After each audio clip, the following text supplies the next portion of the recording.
kesan pertama yang ingin dibangun bahwa dalam kehidupan sudah pasti akan ada keragaman pandangan.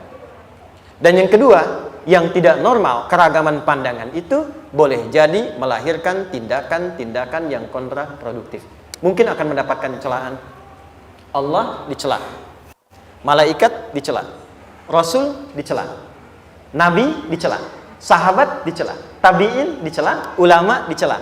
Kita siapa yang mungkin belum menjadi bagian dari orang-orang itu dan ingin bebas dari celaan? Itu mustahil. Jelas sampai sini? Jadi kalau mendapatkan celaan, berbahagialah, berarti kehidupan kita normal. Jelas? Pernah mendapatkan celaan dalam hidup? Halo? Pernah disoal oleh orang lain? Pernah direndahkan oleh orang lain? Nah, Allah tuh memberi kesan kepada kita, jangankan engkau, Rasul yang paling mulia saja pernah mendapati itu. Tapi bagaimana seni mendapatkan ketahanan sehingga dalam dicela pun tetap tenang, dalam disoal pun tetap hatinya nyaman. Karena ketenangan itu yang membawa pikiran tenang dan tindakan yang terukur. Dan kadang-kadang ketenangan itu lebih penting bahkan dibandingkan dengan harta yang berlimpah. Seringkali saya berikan perbandingan dari sejak dulu kita belajar kan. Coba pilih mana? Saya yakin masih konsisten. Pilih mana? Kaya tapi gelisah atau miskin tapi tenang? Tidak boleh ada pilihan ketiga, saya tahu itu. Kaya tapi gelisah atau miskin tapi tenang? Pilih mana? Ya, saya tahu lah. Kaya tapi tenang. Oke, di fase ini wahyu belum turun. Nabi sudah ngajar, turun wahyu, turun al-ala, turun beberapa surah. Tiba-tiba ada masa jeda, wahyu belum turun. Sepekan belum turun, sebulan belum turun. Disitulah muncul seakan ada amunisi bagi orang-orang yang tidak senang dengan Nabi, tidak senang dengan ajakan Nabi pada kebaikan. Ini poin yang kedua. Kalau Anda berbuat baik, pasti ada tantangan. Ingat ya, kalau Anda berbuat baik, apapun itu, pasti ada tantangan. Yang menguji konsistensi kebaikan itu apakah serius untuk dilakukan atau tidak. Maka mulai muncul tuduhan. Lihatlah Muhammad dari tinggalkan sama Tuhannya. Itu Muhammad dah gila tuh, naik turun bukit, naik turun lagi, kayak orang bengong. Muhammad udah ada beban di pundaknya. Jangankan umatnya, Rasulnya saja yang mengklaim Rasul punya masalah katanya, ya kan? Dan ditinggalkan Tuhannya, kok masih mau ikut Muhammad? Maka dalam keadaan itulah kemudian ditunggu, naik turun, turunlah kemudian dua surah sekaligus, surah 93, surah 94, yaitu surah Ad-Duha dan Al-Insyirah. Nih. Oke. Ini materinya dahsyat ya. Penting sekali, saking pentingnya ini cepat habis tuh. Sekali lagi. Jazakallah khair. Lebih kelihatan ya. Baik, yuk pelan-pelan. Jadi turunnya surah Ad-Duha dan surah Al-Insyirah, hikmahnya satu atau fungsinya satu, memberikan petunjuk bagaimana mengatasi satu persoalan sesulit apapun tapi masih dapat menghadapinya dengan keadaan yang tenang. Satu surah ini atau dua surah ini diturunkan untuk membimbing setiap hamba menuju kepada ketenangan hati. Dua, membangun kekuatan mental sehingga dalam situasi apapun dia tetap kuat mengatasi berbagai persoalan kehidupan. Nanti terapannya banyak, di bisnis ada. Nanti saya turunkan contohnya. Kadang-kadang ikut tender sudah bagus, sudah menang, tapi proyeknya diambil orang. Ada yang begitu? Nanti ada ayatnya, ada. Nanti kita turunkan. Udah siap-siap, kan pengen melamar, ternyata keduluan orang, gitu kan? Udah siap-siap, pengen dapat ini, mau lulus, ternyata nilainya nggak seperti yang diharapkan. Muncul, ada, selalu ada demikian. Nanti kompleksitasnya banyak. Tapi dua surah ini, kalau kita bisa kuasai artinya dengan baik, pahami dengan benar, maka akan ada sesuatu yang beda yang terasa dalam jiwa kita dan kesiapan mengatasi setiap persoalan dalam kehidupan. Yuk kita baca dulu ya, supaya dapat keberkahannya dari dua surah ini. Saya bacakan, Anda ikuti ya. A'udzu billahi minasy syaithanir rajim.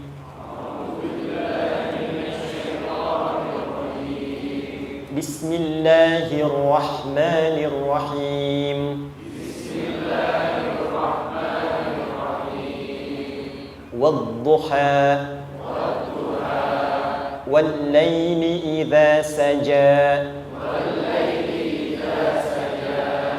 ما ودعك ربك وما قلى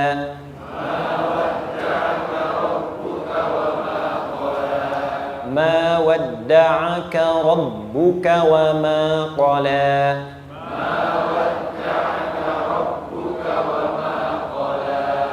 وللآخرة خير لك من الأولى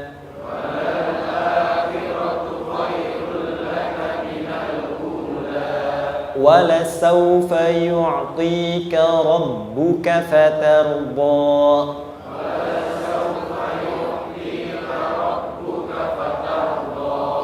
ألم يجدك يتيما فآوى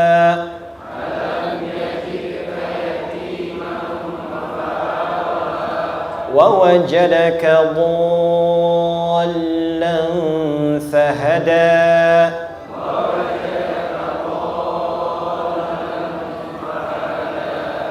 ووجدك عائلا فأغنى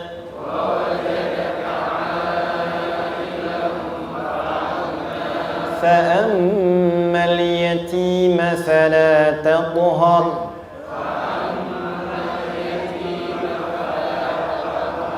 وأما السائل فلا تنهر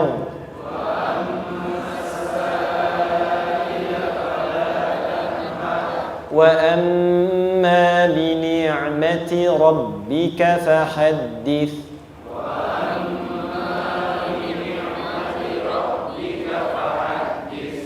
Satu surah dulu, alhamdulillah. Izin saya bacakan tadi untuk diikuti supaya setidaknya kalau kita pulang dan ditanya bagaimana hidupmu engkau jalani, seperti apa engkau berinteraksi dengan Quran yang telah aku turunkan, maka kita pernah menjawab, ya Allah, kami pernah bacakan itu. Jangan pernah kita berkehidupan sampai wafat dan tidak pernah berinteraksi dengan Quran walaupun sekedar membacanya. Wadduha, aku bersumpah. Setiap huruf waw yang berada di awal kalimat di satu surah itu makna utamanya berarti sumpah. Ya, qasam, sumpah. Seringkali diartikan demi, ya. Wal asri, demi masa. Wal fajri, demi waktu fajar. Wal laili, demi malam. Intinya sumpah. Sebentar, pelan-pelan. Kalau Allah menyampaikan sesuatu kepada kita, yakin tidak? Saya ulang, yakin tidak? Serius? Hah? Kalau yakin, kenapa tidak dilakukan? Ya, itu pertanyaan besar, ya. Baik. Kalau Allah menyampaikan, tidak bersumpah pun harusnya kita yakin. Tapi kalau Allah bersumpah dalam kaidah ilmu tafsir, berarti ada sesuatu yang sangat penting, yang saking pentingnya akan sangat dibutuhkan oleh setiap hamba, sehingga diminta setiap hamba itu fokus menyimak apa yang mau disampaikan. Bahkan saking pentingnya menyimak itu, Allah bersumpah. Jelas? Kalau teman-teman menemukan di Quran ada ayat dibuka dengan sumpah, berarti ada kasih Allah yang tinggi yang akan disampaikan di ayat itu sampai meminta kita fokus untuk menyimaknya. Ad-duha, untuk memudahkan maknanya, teman-teman, kalau waktu duha itu jam berapa ya? Oke, sebetulnya dimulai sejak matahari itu mulai naik, yang memantulkan, ya, atau menyinari cahayanya itu mulai terasa lembut. Ya, kalau misalnya kita ambil 1,5 jam setelah subuh. Sekarang subuh 4:30 lah, taruhlah 4:30 ya. 1,5 jam berarti jam 6 kan? Nah, itu awal duha tuh. Awal duha. Sampai ke pertengahan kurang lebih 9:30, jam 10. Akhir duha jam 11 sampai menjelang ke zuhur.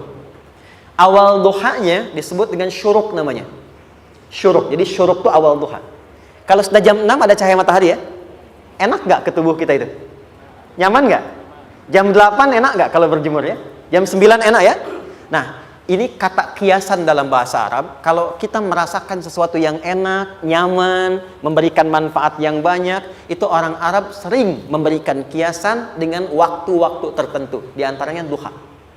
Jadi kalau kita menemukan kalimat duha, jangan langsung diartikan ke waktu duhanya. Boleh jadi yang diinginkan adalah makna di balik itu, yaitu semua kenikmatan dan kenyamanan yang didapatkan. Cara mengartikan ini, wadduha, aku bersumpah, kata Allah, ya Muhammad, demi semua kenikmatan yang kau rasakan dalam hidup, seperti engkau merasakan kenikmatan cahaya duha itu. Jelas? Wal-laili idza saja, dan aku bersumpah, al-lail, lail itu apa? Malam. Baik, lail turunannya, layali jamaknya, lela, lili, lala, itu malam. Jadi kalau ada ibu leli, ibu malam-malam ya. Lail. Oke. Lail itu malam. Malam gelap nggak?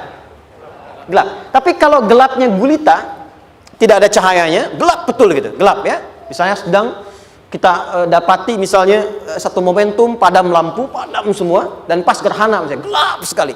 Nah, itu bahasa Arabnya disebut dengan saja namanya. Ya, saja. Wal laili idza saja. Dan malam apabila telah gulita, zaman Nabi kan gak ada lampu ya, belum ada PLN ya, dan seterusnya, jadi gelapnya betul-betul gelap. Saya mau tanya sebentar, biasanya kalau situasi gelap itu mudah nggak menemukan benda tertentu? Melangkah mudah atau sulit? Tidak mudah untuk dilakukan kan? Dalam bahasa Arab, kalau kita ingin mengungkapkan satu kegamangan yang luar biasa, sampai kita merasakan gelap dan sulit melangkah, bukan hanya karena nggak ada cahaya, mungkin karena ada pekerjaan tertentu yang menyulitkan, masalah tertentu yang menyulitkan, sehingga merasa seakan-akan kita tuh gelap. Makan nggak enak, melangkah susah. Pernah nggak merasakan situasi yang saking beratnya satu beban itu seakan-akan makan nggak mau, melangkahnya berat, ada vertigo, kadang-kadang pusing. Pernah merasakan itu? Itu bahasa Arabnya, wal-laili idza saja. Perhatikan kalimatnya, ya Muhammad sallallahu alaihi wasallam, aku bersumpah demi semua kebahagiaan dan kenikmatan yang engkau pernah raih, seperti merasakan kenikmatan cahaya duha. Dan mungkin persoalan hidup yang pelik yang membuat engkau merasakan kesulitan, seakan-akan merasa di suasana gelap yang gulita. Ma wadda'aka rabbuka wa ma qala. Tanamkan dalam jiwamu yang paling dalam, aku tidak akan pernah meninggalkanmu. Ada suami pulang dari pekerjaan, mendapati istri sedang termenung dan mengalir air matanya. Tiba-tiba suaminya datang mengatakan, hangat sekali pada istrinya, di sampingnya membelainya dan mengatakan, "Ma, demi semua suka yang pernah kita lalui bersama, dan demi duka yang mengalirkan air matamu saat ini pun, tanamkan dalam hatimu yang paling dalam, Papa akan selalu bersama Mama dalam setiap situasi itu." Kira-kira para ibu merasakan itu bagaimana perasaannya? Masa sih? Tapi itu menarik loh. Menarik ya. Jadi kalau teman-teman ngaji surat Yusuf, di surat Yusuf itu laki-laki diilustrasikan dengan matahari, perempuan diilustrasikan dengan rembulan. Ya. Inni ra'aitu ahada asyara kaukaba wasyamsa wal qamara ra'aituhum li sajidin. Ayah, aku melihat bulan dan matahari serta 11 gemintang sujud hormat kepadaku. Jadi matahari diartikan itu sebagai laki-laki, suami, ayah. Kenapa disebut matahari? Diilustrasikannya, matahari itu kan menyengat dengan kuat. Kalau kita menjemur, mengeringkan pakaian, melindungi. Tipikal suami itu melindungi. Ada yang ganggu istri, sengat dengan kuat. Ada air mata yang mengalir, hei, keringkan itu sehingga tidak larut air mata mengalir di pipinya. Itu matahari. Sebaliknya rembulan. Rembulan itu kan enak dipandang, bukan bulannya ya. Bukan bulannya. Kalau bulannya kan desainnya nggak sempurna, baik terlihat. Tapi cahaya rembulannya tampil dengan indah, tampil dengan baik, enak dipandang, menenangkan, dan tidak tertukar. Jangan sampai ada istri jadi matahari, suami jadi rembulan. Jelas ya? Dengan kekuatan bulan aku menghukummu, ya kan? Itu salah. Oke. Tahan sampai sini, tahan. Lihat baik-baik. Saya berhenti sampai sini dulu. Kalau di Quran ada ayat menyebutkan, tidak spesifik orang yang disebutkan dan kapan kejadiannya, maka peristiwa itu akan terjadi dan dialami oleh kemungkinan generasi berbeda di setiap masa dengan tokoh berbeda tapi perasaan yang serupa. Sebaliknya, kalau disebutkan namanya, jelas identitasnya, kapan kejadiannya, maka peristiwa itu hanya akan menimpa orang tersebut dan tidak akan dialami lagi orang lain setelahnya. Saya tanya dulu yang akhwat, yang perempuan, kenal Maryam? Kenal, bagus. Kenal di mana? Maryam anaknya Imran, mengandung, melahirkan Isa alaihissalam, Yesus Mesias, tanpa disentuh laki-laki manapun. Dan di Quran identitasnya disebutkan langsung, Maryam binti Imran, wa Maryam ibnata Imran. Ini menunjukkan kesan bahwa yang mengandung dan melahirkan tanpa disentuh laki-laki manapun, itu hanya Maryam anaknya Imran. Ingat ya, mengandung, melahirkan tanpa disentuh laki-laki manapun. Bukan mengandung, melahirkan tanpa suami, kalau itu banyak dia. Ya, mengandung, melahirkan tanpa disentuh laki-laki manapun. Hanya Maryam binti Imran. Tapi kalau nggak disebutkan siapa orangnya, kapan kejadiannya, tidak detail disebutkan, ini artinya situasi itu akan dialami kembali oleh orang di masa depan dengan generasi yang berbeda tapi substansi yang sama. Pertanyaannya, pernahkah kita mengalami situasi yang sulit sampai seakan merasa gelap? Nah, baik, maka adab yang pertama, jika mengalami situasi seberat apapun dalam berkehidupan, maka dekati Allah Subhanahu wa ta'ala. Ini awalnya, dekati Allah. Apalagi kalau ada yang mengatakan ini nggak mungkin, ini nggak akan terjadi, ini nggak bisa. Kalau sudah ada tanda seperti itu tanda langsung dari Allah supaya Anda diminta langsung mendekat kepada Allah dan tinggalkan semua makhluk. Karena Allah hanya akan mengabulkan langsung kepada Anda tanpa perantara siapapun. Itu yang terjadi pada Nabi Zakaria. Ini nggak mungkin, ini mustahil. Maka beliau langsung memohon kepada Allah dan langsung menyebutkan, ya Allah, saya minta darimu saja, tidak dari yang lain. Maka dikabulkan seketika. Jadi yang pertama, jika punya kesulitan sebesar apapun, seberat apapun, cepat dekati Allah. Maka di situ akan dijawab langsung oleh Allah, ma wadda'aka rabbuka wa ma qala. Hambaku, sepanjang engkau mendekat kepadaku, maka yakinkan dalam dirimu, situasi apapun yang kau rasakan, aku tidak akan pernah meninggalkanmu. Sudah? Satu? Paham sampai sini? Oke. Pelan-pelan ya. Saya belum bicara caranya. Saya baru bicara di awal motivasinya. Dekati Allah dulu, nanti caranya didetilkan di surah Al-Insyirah. Teruskan. Ma wadda'aka rabbuka wa ma qala. Walal akhiratu khairul laka minal. Perhatikan. Hei, seberat-berat bebanmu saat ini, ingat, satu saat akan tuntas. Dan ini pun ujian. Kalau sudah meninggal, gak ada ujian lagi. Dan nanti kehidupan yang sekarang, apapun yang kau pertentangkan, perdebatkan, perselisihkan, itu semua akan ditinggalkan. Jadi ternyata Allah mengungkap hakikat kehidupan dunia. Apapun yang diperselisihkan, tuh unik ya. Orang berselisih pada yang akan ditinggalkan. Aneh nggak?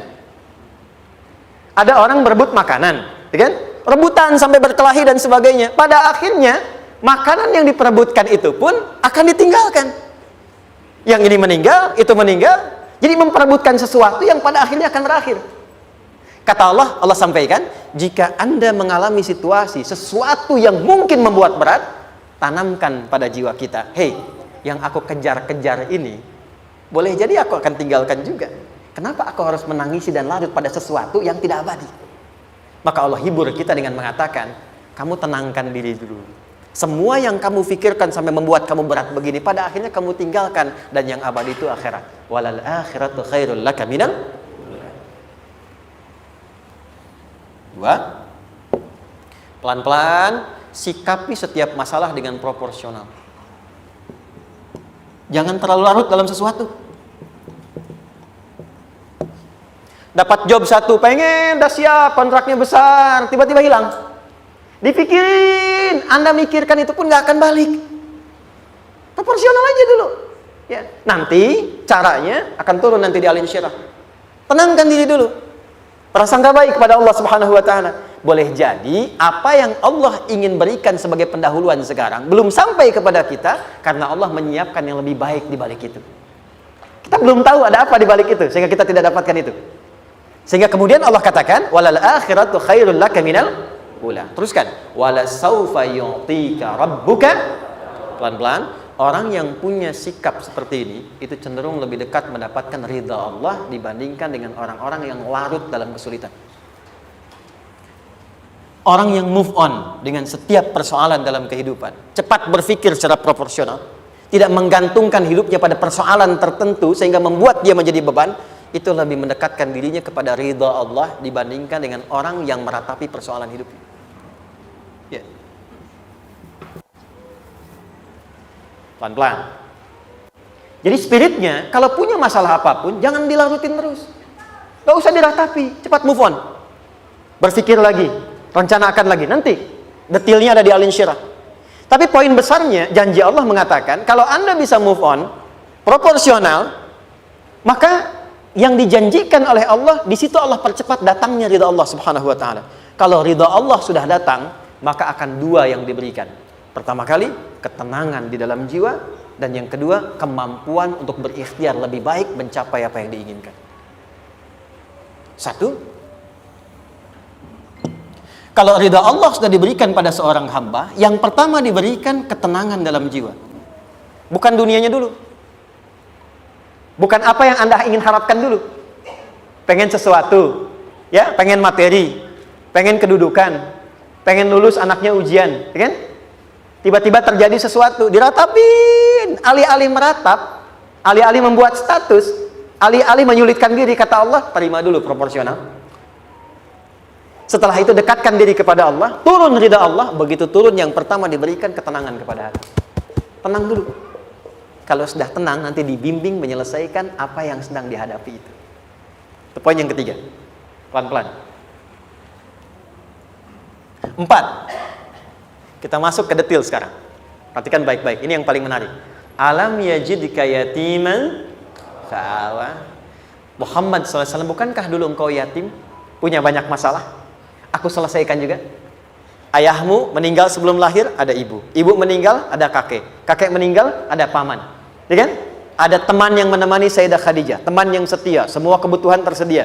Artinya Pak, perhatikan baik-baik. Kalau Anda punya masalah sekarang, jangan sampai melupakan yang dulu-dulu pun pernah tuntas Allah selesaikan.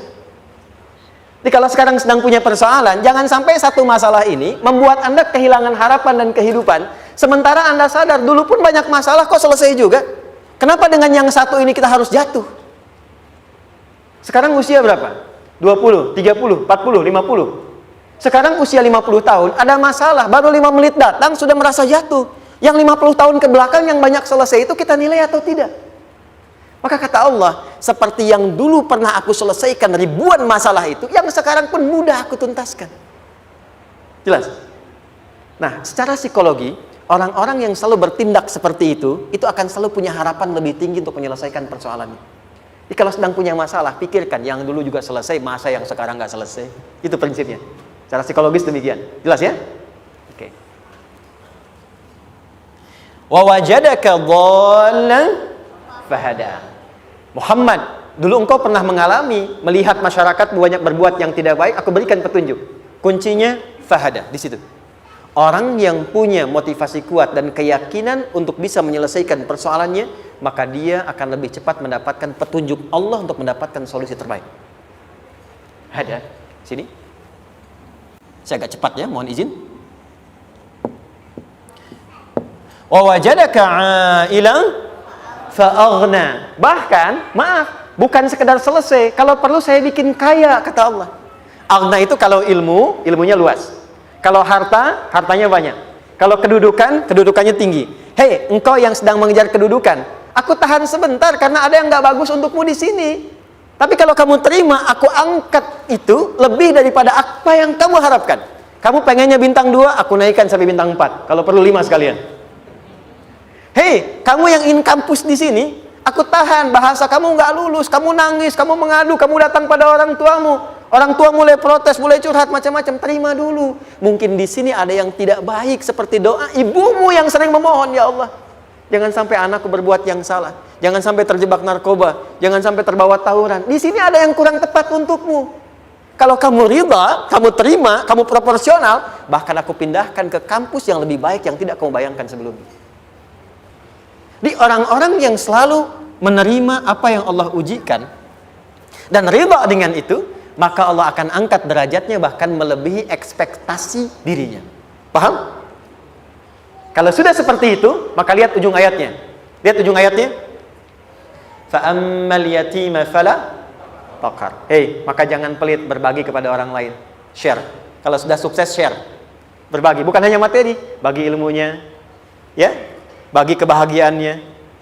Wa ammas sa'ila fala tanhar. Jangan sampai nunggu orang minta. Kalau lihat ada kawan yang butuh, sekarang Anda sukses. Tapi boleh jadi kesuksesan Anda itu tangganya dari teman-teman Anda. Kalau sudah teraih ke atas, lihat lagi anak tangganya ke bawah. Ajak teman, jangan ditunggu minta. Ajak, bawa dia, berikan peluang. Jangan sampai dia minta, apalagi Anda bentak-bentak. Aku kan yang dulu bantu kamu. Jangan sampai keluar kata-kata itu.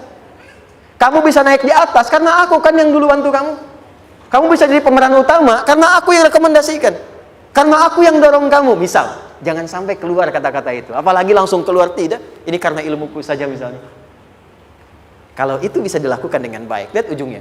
Wa amma bi ni'mati rabbika fahaddits.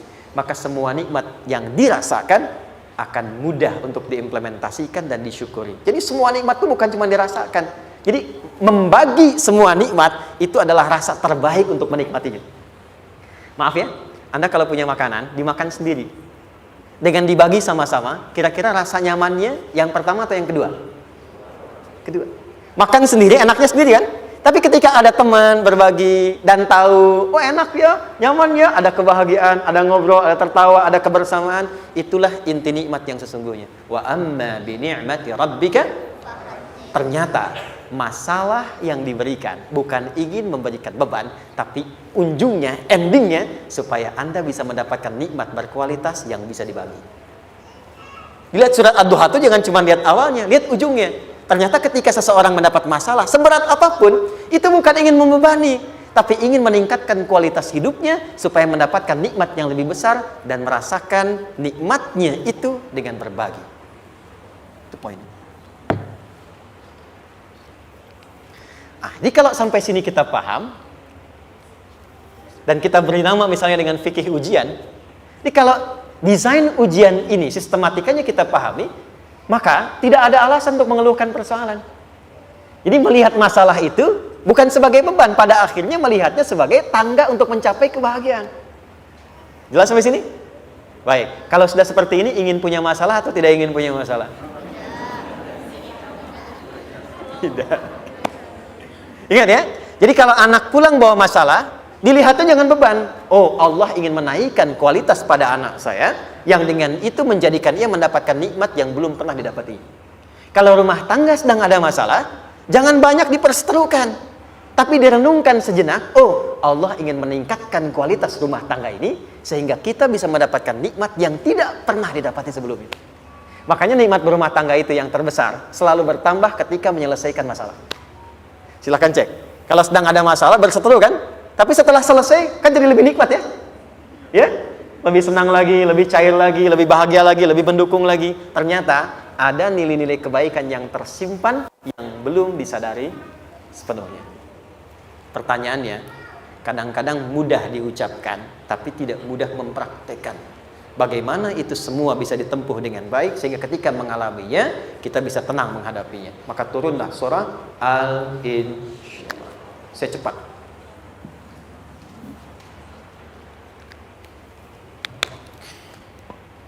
Teman-teman, ini apa? Kelas ya? Baik, pelan-pelan sedikit. Kira-kira volumenya besar kecil? Kecil ya? Baik. Kalau saya bandingkan dengan gayung, volumenya besar mana? Gayung ya? Baik. Kalau ini saya perlebar, sehingga bisa memasukkan apapun ke dalamnya, itu bahasa Arabnya disebut dengan insyirah namanya. Jelas? Meluaskan sesuatu sehingga terlihat lapang, sehingga memudahkan setiap hal masuk ke dalamnya. Itu insyirah namanya. Surah ini diberi nama dengan surah Al-Insyirah, yang berarti sesuatu yang lapang, yang tenang, yang nyaman. Yang diharapkan dengan keadaan hati yang lapang, nyaman, tenang itu, segala persoalan yang dihadapi dalam kehidupan akan mudah diterima dan tidak berdampak besar dalam menyikapinya. Maka bagaimana kemudian Allah memberikan turunan-turunan petunjuk supaya apa yang diharapkan ini bisa tercapai. Satu, izin mengilustrasikan, saya kasih cerita sebentar. Ada seorang anak muda, kisah ini sangat viral, hampir setiap kita bisa mendapatinya. Datang kepada seorang kakek tua di sisi danau yang jernih sekali airnya. Dia berkeluh kesah tentang persoalannya. Dia katakan, saya punya masalah begini. Berat sekali terasanya. Kakek itu kemudian permisi, dia hanya membawa 2 genggam garam. Kemudian beliau bawa 1 gelas, ilustrasinya seperti ini. Dimasukkanlah kemudian garam itu ke gelas itu. Lalu diambil 1 gelas air yang jernih tadi, dengan garam segenggam. Kata beliau, minum. Pemuda itu mengatakan, wah, asin, minum aja dulu. Lalu ketika diminum, langsung ditumpahkan. Dia muntahkan, asin katanya. Lalu setelah itu kakek yang tadi melepaskan segenggam sisanya, dilempar ke danau tadi yang luas. Lalu diambil lagi dengan gelas yang sama. Sekarang minum. Bagaimana rasanya? Segar, enak, nyaman. Itulah hatimu. Kalau hatimu sempit sesempit gelas ini, maka masalah sekecil apapun akan selalu menghadirkan kesulitan seperti engkau menelan garam tadi.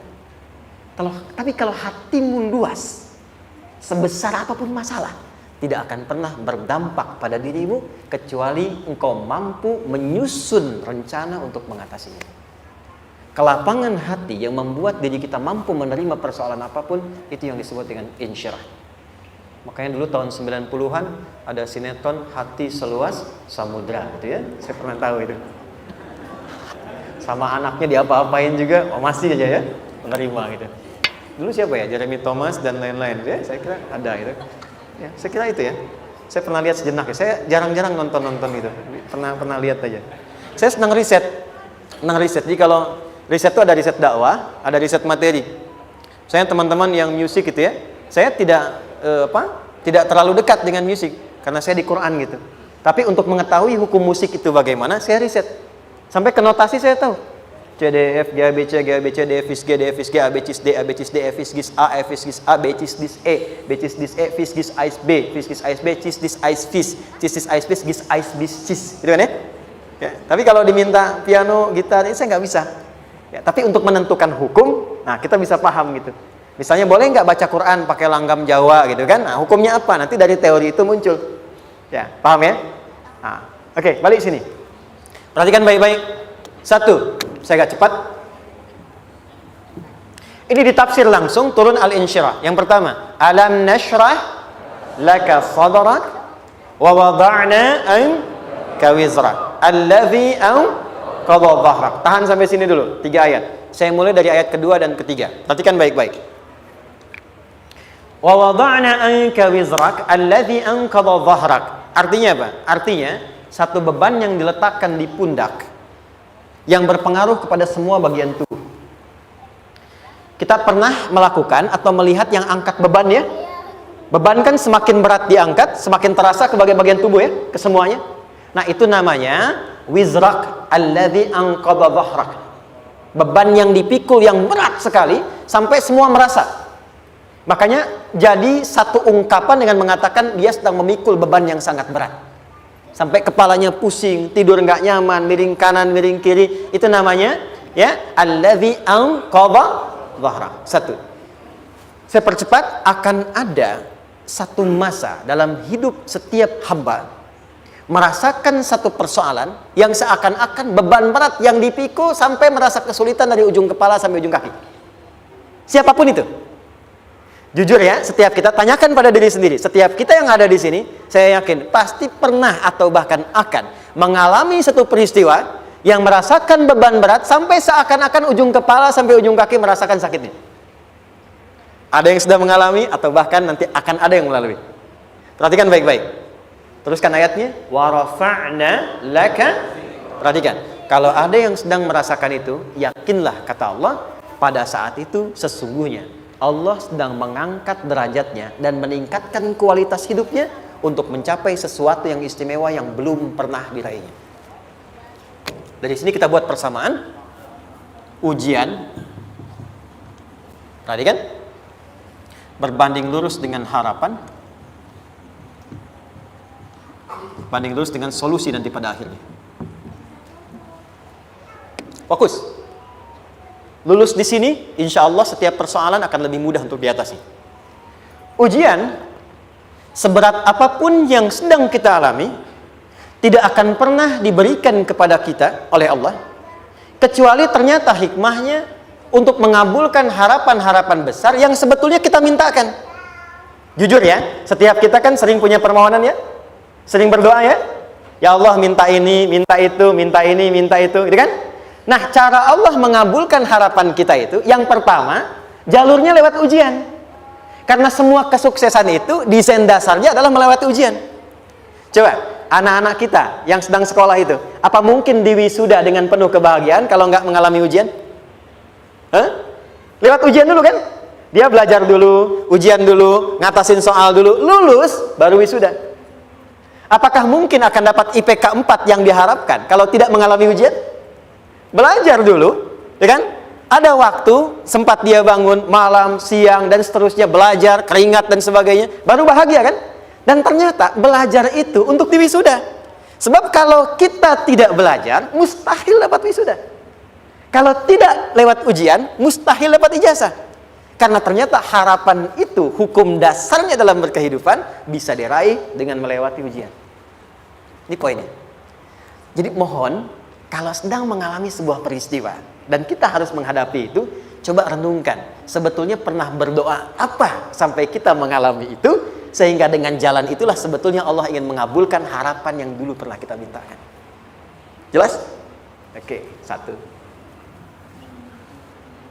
Yuk, turunkan rumusnya pelan-pelan. Quran surah kedua ayat 286. Ini kesini dulu, baru nanti kita balik lagi. 2 Al-Baqarah ayat 286. La yukallifullahu nafsan illa usaha. Tahan sampai sini. Lihat baik-baik. Hukum yang pertama. Hukum pertama. Allah tidak mungkin menguji seorang hamba di luar batas kemampuannya. Jadi kaidah yang pertama tadi, kalau kita sedang diuji, sebetulnya ada harapan dan doa yang pernah kita mohonkan dan Allah ingin mengabulkan itu, jalan pertamanya lewat ujian. Tapi adilnya Allah, tidak akan pernah kita diuji kecuali sesuai dengan kemampuan kita. Jadi kalau nggak mampu, nggak mungkin diberikan ujian. Ingat ya, kalau tidak mampu, tidak mungkin diberikan ujian. Artinya harapan yang kita mohonkan pun akan sesuai dengan kemampuan kita. Jadi kalau kita minta sesuatu nggak mungkin bisa menggunakannya, nggak akan dikasih. Nah, balik ke sini untuk memberikan ketenangan kepada hati kita. Kalau sedang menerima persoalan, setelah kita mengatakan, oh ini mungkin ada harapan yang ingin saya dapatkan, jalannya lewat sini. Untuk memberikan ketenangan kepada hati, begitu persoalannya tiba, langsung katakan pada diri kita, saya pasti bisa menjalaninya. Mustahil saya diuji kalau nggak mampu menjalaninya. Itu bahasa singkatnya. Ingat ya, kalau ingin mudah menyelesaikan persoalan, kata Quran, setiap ada ujian, langsung katakan pada hati kita, insya Allah bisa. Nggak mungkin saya diuji kalau saya nggak sanggup. Jelas? Dan tanamkan itu pada hati yang paling dalam. Ini nggak mudah. Kalau cuma disimpan di pikiran, jadi beban. Tapi kalau Anda tanamkan dalam hati, seberat apapun masalahnya, pasti saya sanggup, pasti saya bisa. Pernah lihat dulu ada acara 90-an Benteng Hattori? Oke? Benteng Takeshi ya? Takeshi ya? Gitu kan, artinya kan bisa jawab ya. Kita tahu Ninja Hattori mendaki gunung, lewati lembah, ya tahu ya. Songgoku, Songgohan, apa? Saya tahu itu. Songgoku, Kamehameha, Piccolo itu, yang nulisnya Suzuki Watanabe, saya tahu itu. Benteng Hattori, balik lagi ya. Benteng Takeshi ya. Puncaknya kan main pakai itu kan, pakai tanknya dan sebagainya. Tapi pernah ingat gak satu episodenya itu? Begitu akan bertarung, kan selalu ada motivator di sampingnya itu mengatakan, ayo, kamu bisa, gitu kan? Wah, namanya. Dia nggak ngaji Quran tuh. Kita punya ayatnya. Pernah nggak? Buka lagi ya dulu ya. Oke. Korea, kenapa bisa nyusul Jepang? Salah satunya, waktu Jepang itu maju, setiap di Korea itu ditanamkan dari mulai anak-anak TK-nya. Kita harus lebih daripada Jepang. Sejak anak-anak TK. Sejak anak-anaknya TK. Itu ditanamkan betul. Kita bisa, kita dari TK. Sehingga ketika di sana bikin Honda, sini Hyundai. Hyundai kan dibacanya Hyundai. Ya kan? Sana Honda, sini Hyundai gitu. Di apapun yang dibuat Jepang, Korea harus lebih unggul. Itu ditanamkan dari awal. Bisa, bisa, bisa. Kita itu sekarang punya ayatnya. Jadi kalau sedang punya masalah seberat apapun, katakan pada diri kita, insya Allah bisa. Gak mungkin diuji kalau nggak sanggup. Bisa insya Allah. Bisa. Kenapa mah? Bisa. Jelas? Oke. Sudah di situ teruskan. Lanjutkan. Warafa'na laka dzikra. Teruskan. Fa inna ma'al usri. Nah, ini poin terbesarnya. Fa inna ma'al usri yusra. Fa huruf yang menunjukkan sesuatu berlangsung dengan cepat. Inna di ilmu nahwunya berbunyi begini, di gramatikal bahasa Arab. Harfun nasbin wa taukidin. Tansibul isma wa tarfa'ul khabara. Mabniyun 'alal fathi la mahalla lahu min al-i'rabi. Paham? Tidak. Inna huruf yang digunakan untuk menguatkan informasi agar ditancapkan ke dalam hati sekuat-kuatnya dan jangan pernah ragu. Jadi kalau orang Arab itu nancapkan tongkat begini dan kuat, tidak goyah, itu nasab namanya. Nasabar rajul asahu fil ardi. Inna ini harfu nasab. Jadi kalau ada di Quran dibuka informasinya dengan inna, maksudnya begini, hei, tancapkan informasi dalam hatimu dengan kuat, jangan pernah ragu. Yakinkan pada dirimu. Apa yang harus diyakinkan? Ma'al usri yusra. Inna ma'al usri yusra. Usrun sama dengan yusrun. Lari ke sini. Oke. Apa artinya usrun? Sulit. Oke. Sulit itu ada dua. Ada sa'bun, ada usrun. Kalau kesulitan yang relatif, kata si A sulit, si B mudah, itu sa'bun namanya. Contoh, kata si fulan, bahasa Jepang susah. Padahal kata yang lain tidak. Saya ke Jepang, anak-anak kecil begini bisa bahasa Jepang ini kan? Bagi mereka mudah gitu ya. Saking mudahnya gitu. Kata shiwa gitu. Anak-anak kecil, bagi mereka mudah, bagi kita belum tentu. Itu sa'bun. Innal lughatal yabaniyah sa'bah. Relatif. Tapi kalau kesulitan yang sifatnya mutlak, semua orang mengatakan sulit. Maaf, bawa mobil sulit atau mudah? Bukan mengendarai ya, bawa mobil, bawa. Sulit ya? Sulit ya? Baik, sepakat sulit semuanya. Nah, itu dalam bahasa Arab dikenal dengan usrun. Kesulitan yang semua sepakat bahwa itu susah. Sulit, semua sepakat. Dan ketika ada orang bicara, aku sedang punya masalah begini, semua mengatakan, wah itu nggak mudah, itu nggak mudah, itu usrun namanya. Lawannya, kemudahan yang relatif disebut sahlun. Tapi kemudahan yang semua sepakat bahwa itu mudah, itu yusrun namanya. Mengangkat spidol, semua mengatakan mudah, ringan, itu yusrun namanya. Perhatikan, Allah tidak memasangkan sa'bun dengan sahlun, tapi memasangkan usrun dengan yusrun. Orang-orang yang punya keyakinan kuat, setiap persoalan itu akan selesai.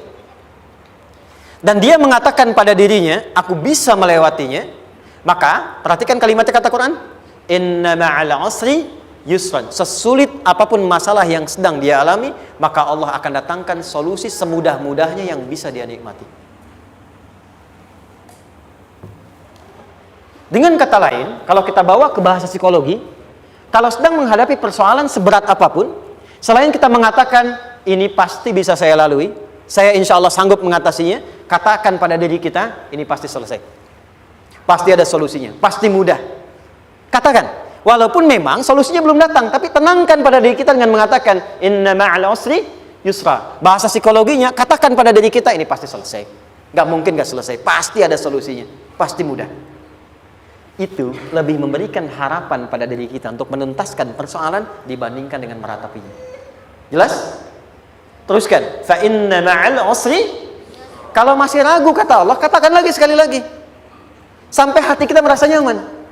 Jadi kalau sedang punya persoalan seberat apapun, tanamkan pada diri kita, pasti selesai. Belum nampak, insya Allah pasti selesai. Gak mungkin diuji kalau gak ada solusi. Itu lebih memberikan harapan. Setelah itu, fa idza faraghta, mitigasi masalahnya. mitigasi persoalannya. Tuliskan. Ini masalahnya apa? Rumah tangga. Apa saja misalnya, dia ada suami, ada istri, ada anak-anak. Masalah ada di mana? Kadang-kadang benangnya jadi kusut karena satu-satu nggak segera diselesaikan. Maka kata Al-Quran, فَإِذَا فَرَغْتَ, satu-satu mitigasi dulu. Satu masalah di sini, lihat di suami, lihat di istri. Kalau pekerjaan, masalahnya apa? Sebelum bercabang kemana-mana, petakan. Apakah rekanannya? Apakah relasinya? Apakah kemampuannya? Apakah manajerialnya? Apakah marketingnya? Mitigasi, kotaki semua, selesaikan satu-satu. Setelah itu, apa yang dilakukan? Wa ila rabbika, tawakal sepenuhnya kepada Allah untuk menentukan hasilnya. Tawakal itu yang paling mahal.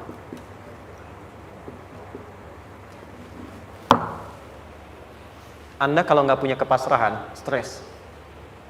Karena selalu memikirkan apa yang mau dikerjakan dan selalu orientasi pada hasil. Kita punya tawakal. Kalau kita mampu menyerahkan sesuatu, gini, di sini ada orang yang paling jago misalnya main basket. Ada pertandingan basket. Begitu dibuka, udah tim musyawarah serahkan aja pada si fulan. Kan? Dia yang paling jago, dia. Bukankah dengan menyerahkan itu bukan hanya kita berikan sebuah tugas, ya kan? Tapi dengan itu ada kelapangan tersendiri kan? Yakinlah sukses, ini paling hebat. Pernah ada perasaan gitu? Sekarang, siapa yang paling mampu menguasai? Siapa yang paling hebat menyelesaikan segala hal? Siapa yang punya segalanya? Bukankah Allah? Orang-orang yang punya tingkat tawakal yang tinggi, maka satu, dia akan lebih stabil keadaan mentalnya dan tidak akan pernah gelisah dengan kekecewaan. Gak ada kecewa. Karena tawakal itu kalau sudah kepasrahan pasti menerima hasil.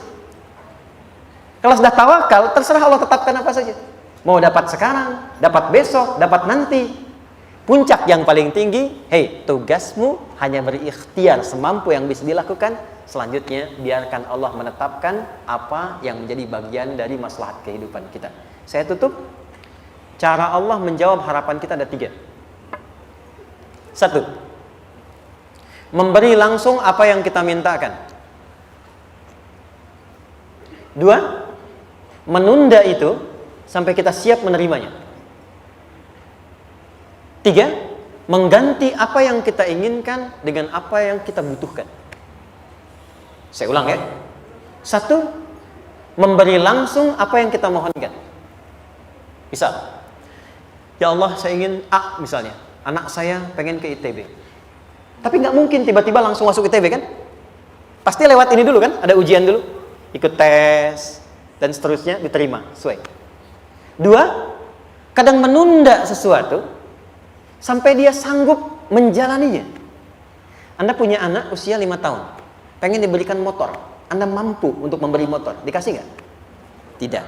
Sampai dia sanggup mengendarai motor, baru Anda berikan. Terkadang ada yang kita minta sekarang, tidak didapati sekarang. Tapi ternyata tahun depan kita dapat. Kita harus sadar bahwa anugerah yang kita dapatkan tahun depan itu sebetulnya adalah hasil doa kita di tahun ini. Pernah dengar nggak kisah viral? Nabi itu berdoa baru dikabulkan setahun setengah. Setahun 6 bulan. Padahal itu Nabi loh. Kiblat pertama kita kemana? Palestina kan? Baitul Maqdis kan? Nabi berdoa, mohon terus nengok ke langit. Al-Baqarah 144, minta. Jawabannya turun setelah setahun setengah. Setahun 6 bulan. Ada yang mengatakan di tafsir setahun 8 bulan. Baru dikabulkan setelah setahun setengah. Padahal kurang soleh apa Nabi? Nabinya siap, mungkin umatnya yang belum siap. Nabinya siap, tapi ada tantangan di masyarakat yang tidak mudah, yang mungkin bisa meruntuhkan dakwah. Baru dikabulkan setahun setengah. Ketika semua umatnya sudah bisa siap menerima itu. Boleh jadi apa yang diminta orang tua sekarang, terkabulnya mungkin belasan puluhan tahun pada anaknya yang nomor sekian. Tahu Imam Syafi'i? Imam Syafi'i itu kan nama aslinya Muhammad. Bapaknya Idris, kakek yang ke atas yang ketiga namanya Syafi'i. Kenapa disebut Imam Syafi'i? Dinisbatkan pada kakek yang ke atasnya. Ternyata kakeknya ini seorang ulama besar, saleh, memohon kepada Allah. Setiap di keturunannya ada yang bisa menggantikan lebih soleh, lebih baik lagi. Ternyata yang didapatkan bukan dari anaknya, tapi generasi keturunan yang kesekian. Anda belum sekarang bisa hafal Quran. Misalnya, Anda bermohon, berdoa, boleh jadi yang hafal, mungkin bukan di anak, bisa di cucu, bisa di bagian keluarga yang lain. Maka terkadang tawakal itu tidak hanya memberikan hasil yang cepat, tapi memberikan keindahan yang terasa tertunda, tapi melengkapi kebahagiaan yang dirasakan. Penutupnya, boleh jadi minta ke ITB, diterimanya di Unpad. Minta motor, dapatnya mobil, kalau itu senang luar biasa. Minta mobil, dapatnya motor, gitu kan? Ternyata kadang-kadang di sini yang terakhir, saya tutup, Allah mengabulkan apa yang kita butuhkan, bukan apa yang kita inginkan. Anak Anda sakit, dibawa ke dokter, kata dokter jangan dulu makan jeruk. Maka Anda pulang, dia minta jeruk, Anda berikan apel. Saya nggak mau apel mah, saya pengennya jeruk. Nggak apa-apa nak, ini apel rasa jeruk misalnya kan. Anda berikan. Ternyata apa? Bukan ingin menyakiti dan tidak mengabulkan keinginan anak, tapi lebih memberikan apa yang dia butuh. Kadang-kadang maaf ya, teman-teman mintanya proyek A, udah capek di situ nggak dapat, dapatnya di yang lain. Teman-teman, itu Allah berikan sebetulnya hasil ikhtiar Anda yang sebelumnya, cuma dikasih yang lebih baik yang tidak Anda pernah bayangkan maslahat.